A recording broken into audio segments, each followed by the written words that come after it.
What's up everybody, welcome back to my YouTube channel. If you're new up in this place, my name is Ntoni Ngomani, and if you're returning subby, thank you so much for clicking on this video. Yes, you guessed right, I am in London, child. Yeah, can you believe it? I have loved every moment I have spent in the city so far, and yeah, happy 2022, happy new year.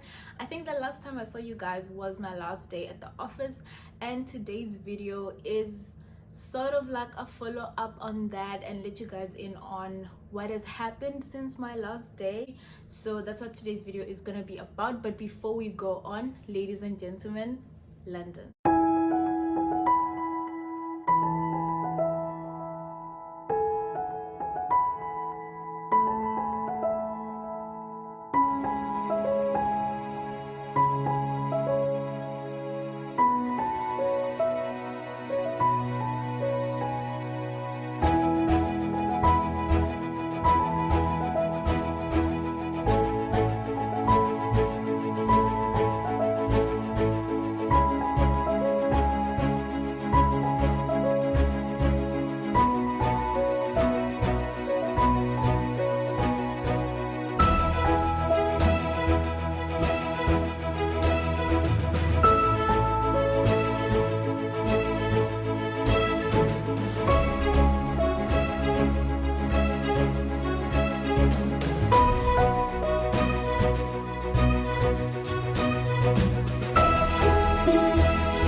Beautiful is this city.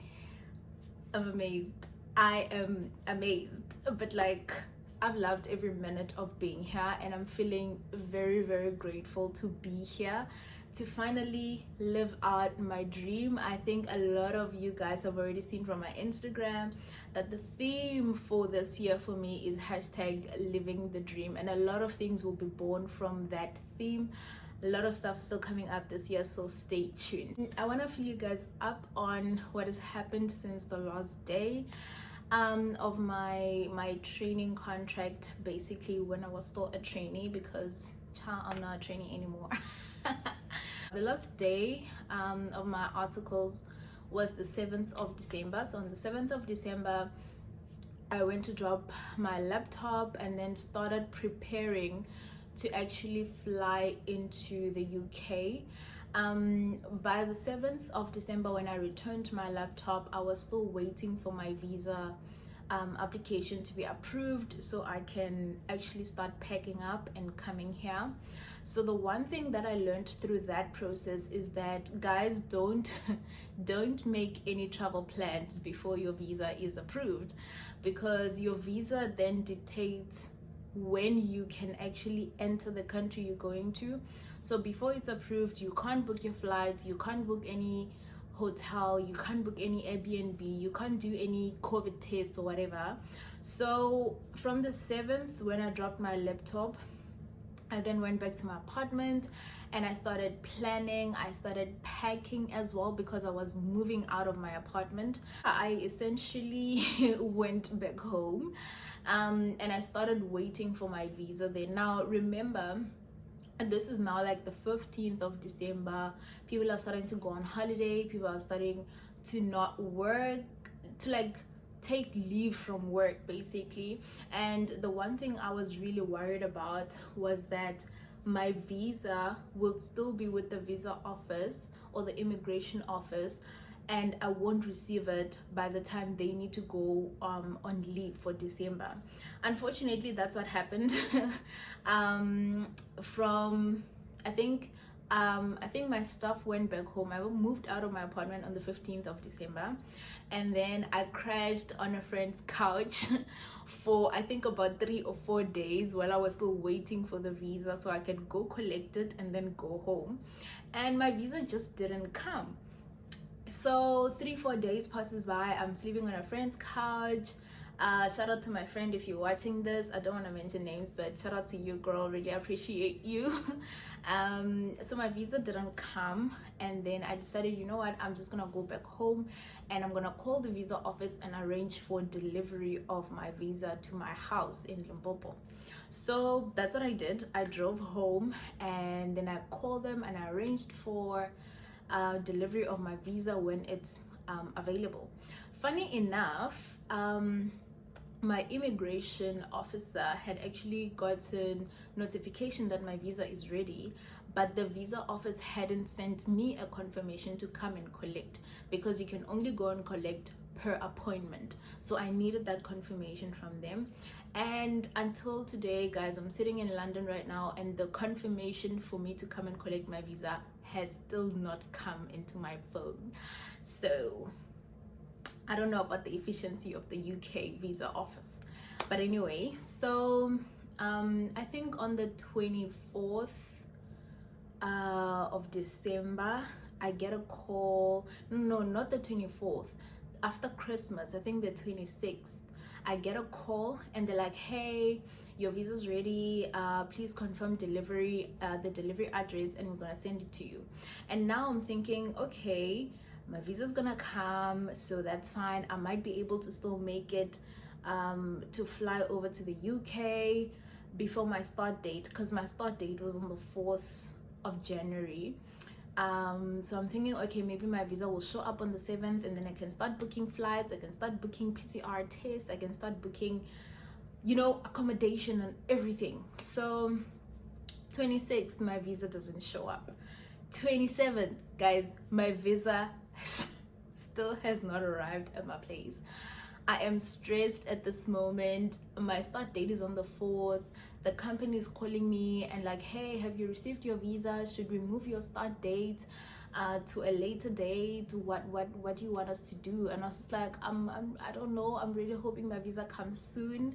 But if it doesn't, then we obviously would need to move my start date to a later date, right?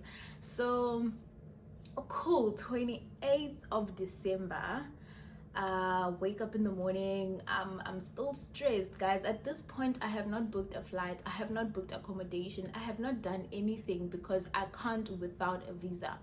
And I don't want to jinx myself and book stuff, and then my visa comes and says you can only go to the UK from the 3rd of January, while I've already booked from the 2nd, for instance. So I wake up on the 28th, normal day, do my normal things, and then at around 3:30 p.m. I get a call from DHL and they're like, hey, we want to confirm delivery, we're around your town, are you at home? And I'm like, yeah, I'm at home. So they come and they deliver my visa, and that's where I got like a sense of relief, to be honest. So then I have my visa, and at this point my goal was to fly over to the UK on the 2nd of January, but I had such a little space of time to plan my trip. So from the moment I got a hold of my visa, that's when I started booking my flights. That's when I started booking accommodation, getting an Uber, booking for my COVID test, because at the time when I flew here, it was mandatory to do a COVID test before you leave South Africa and to do a COVID test when you enter the UK. So I had to book all of that within such a short period of time. That's why I always tell people that my trip to the UK was actually done in about 2 to 3 days. The whole thing was planned in 2 to 3 days, and I had to fly out. So luckily enough, my visa came just in time, and then I started packing. Like, everything was done within a short period of time, guys. It was like so much short notice. But after that, we then drove to Joburg. We stayed with my brother for a night or two. while I was getting my COVID test done and buying like last minute things that I needed to come with. And then yeah, eventually on the 2nd I made it to the airport, checked in, got on the flight, and here I am in the UK. I am so excited for this journey. I am so excited for my life here, for what is about to start, for what is about to begin. I've made tons and tons of new friends already that I can't wait to meet. But yeah, so far so great, guys. So I really hope you guys are ready for content, are ready for London content. Again, I do apologize for the quality, guys. London doesn't have a lot of sun, so this is as bright as it gets. And I haven't bought lights yet because I had to leave my lights in South Africa, but when I do buy some lights, you guys will see a change in quality, a change in the lighting basically. But I'm so excited to bring you guys on this journey, and I am so determined to share all the nitty-gritty details of my life here, and anything that I feel like is gonna help somebody who's sitting there and thinking, I want to move to the UK next year or wherever in the world really. These are some of the things that could help you. So yeah, guys, welcome to #living the dream. Please do comment down below #living the dream, so I know you guys are following me on this journey, and I know you guys are with me, and I really appreciate your messages, your DMs, everything, guys, on Instagram, on here on YouTube as well, some on LinkedIn. You guys are amazing, like honestly are amazing. I'll see you guys in my next video.